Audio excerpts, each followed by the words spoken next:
Tu manques d'idées pour tes reels et tes contenus? Je te dévoile comment je trouve 30 idées par semaine sans jamais être à court. J'ai souvent cette question, mais comment on trouve des idées? Comment tu as toutes ces idées? C'est difficile de trouver des idées. Je ne sais pas de quoi je peux parler. Je ne sais jamais quoi publier. Voici exactement comment je fais pour ne jamais être à court d'idées.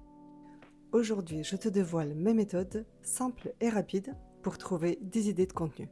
Tu pourras les utiliser pour Instagram, TikTok, Facebook, LinkedIn et YouTube. Et promis, ça marche vraiment, même si tu penses que tu n'as rien à raconter. Mon quotidien, c'est la meilleure source d'idées. Dès qu'on me pose une question, un commentaire ou un message privé, je la note directement pour en faire un contenu.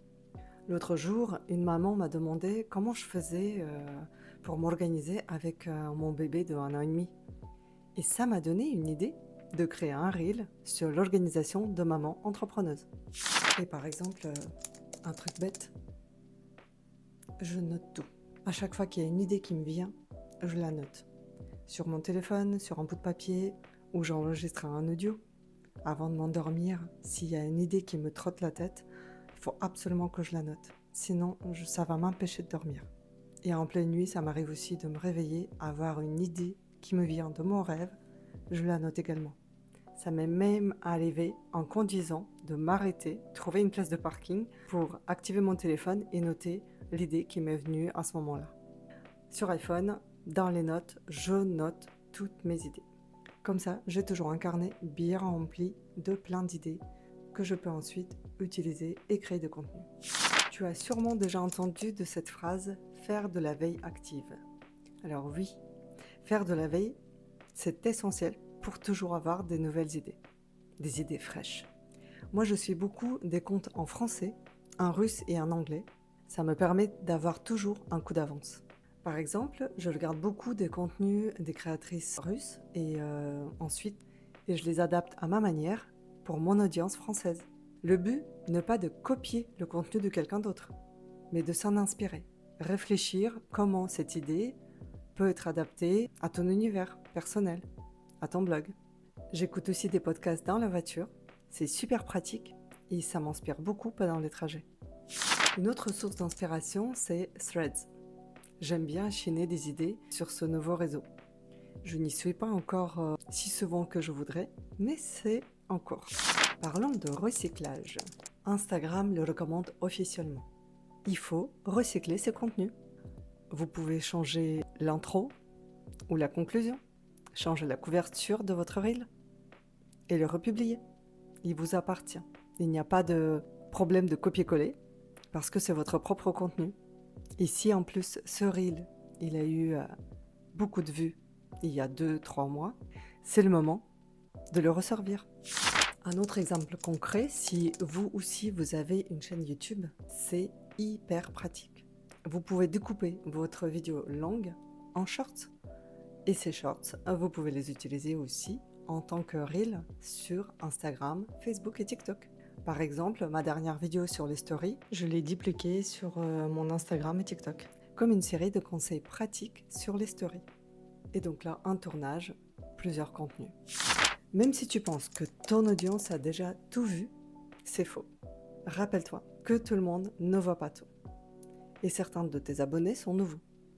Ils n'ont pas forcément l'habitude d'aller sur ton profil et regarder tous les contenus que tu as publiés depuis le début. Et toi-même, je pense, quand tu te connectes sur ton Instagram, il y a des jours, tu regardes juste les stories des personnes. Tu ne vas même pas regarder le fil d'actualité. Et si les personnes que tu suis sur Instagram n'ont pas partagé dans ses stories ces nouvelles publications, elles peuvent passer à la trappe. Une autre source d'idées, ce sont les actualités, les faits divers et même les jours fériés. Ce sont toutes des occasions parfaites pour créer du contenu. Par exemple, le jour de la fête des mères, tu peux partager ton univers de maman et comment tu concilies ta vie pro et ta vie perso. Ou si tu n'es pas encore maman, si tu es un homme, tu peux partager une information, comment ta maman t'a inspiré, comment elle te soutient, raconter une anecdote. Pense aussi à tous les événements auxquels tu participes. Par exemple, après une rencontre réseau, je partage souvent ce que j'ai appris, qui j'ai rencontré, quelles idées ça m'a inspiré. Ou tout simplement partager cette info pour dire qu'il est important de réseauter. C'est ça aussi la force de nos réseaux, d'être présent en présentiel. Et ensuite, la grande source d'idées, c'est votre activité, votre métier. Vous pouvez les décortiquer en plusieurs étapes.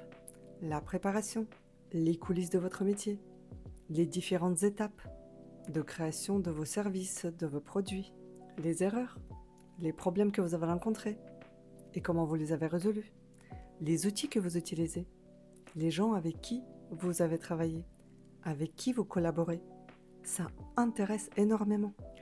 On a envie d'entrevoir ce que fait l'artisan chez lui, dans son studio, comment les choses sont créées, comment la personne choisit la matière première, comment elle s'organise pour aller au stand, par exemple, de marché de Noël, si elle soutient une association, comment elle se rend sur son lieu de travail, comment commence sa journée, comment elle se termine, quel packaging elle utilise pour envoyer, par exemple, ses œuvres.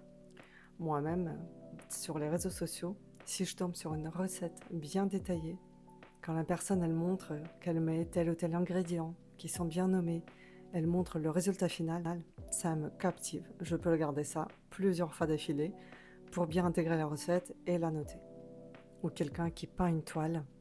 Oui, ça prend du temps, mais des petites étapes. Mais si on le met en accéléré, c'est un délice à regarder. Et on arrive à la conclusion de cette vidéo. À chaque fois que tu veux publier quelque chose, pose-toi cette question simple. Pourquoi? Est-ce que cette information va apporter quelque chose à mon public? Va les informer, donner une information intéressante, éducative, ou elle va les divertir. On adore tous regarder des petits chats mignons, des personnes qui font des cascades. Ou est-ce que ton reel va inspirer quelqu'un? Donner un sourire? Ou vendre? Proposer un produit révolutionnaire, pratique, un service qui peut faire gagner du temps aux autres personnes. Quand ton objectif est clair, il est plus facile de trouver des idées. Tu trouves plus facilement quoi dire. Dès maintenant, note la dernière question qu'on t'a posée sur ton activité et fais un reel dès aujourd'hui. Ici, personne ne t'écrit, il n'y a pas de commentaires. Renseigne-toi auprès de ton entourage, tes amis, tes connaissances. Demande-leur quels sont les points qui les intéressent, qui voudraient savoir sur ton métier.